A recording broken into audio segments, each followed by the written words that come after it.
હું ફરી તમને કહું છું, પૂજાનો સમય બદલજો, પ્રવચનના સમયને બદલવા માટે આવતા નહીં.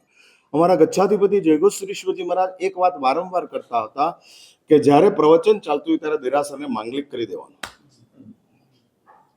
હા, એ કરતા હતા. હા, જ્યાં સુધી સર્વમંગલ ન થાય ત્યાં સુધી ઉઠવું એ પ્રવચનની આશાતના છે. હા, ઘોર આશાતના છે. પણ એવા સામણો હોય જ દરેક સંઘોની અંદર, જે સવાઈ ગચ્છાધિપતિ હોય,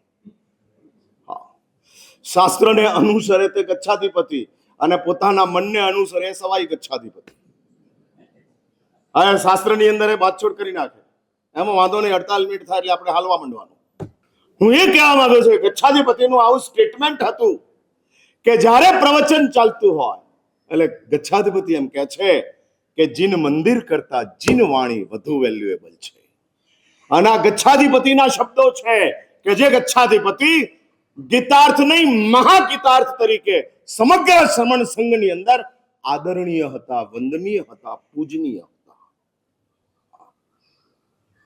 હા, અને એમ કે છે, આ એમનું સ્ટેટમેન્ટ છે. એટલે તમે સમજ્યા, મંદિરની અંદર પ્રવચનના ટાઈમે પૂજા કરનારો ભગવાનની પૂજા નથી કરતો, જીન વાણીની આશાતના કરે છે.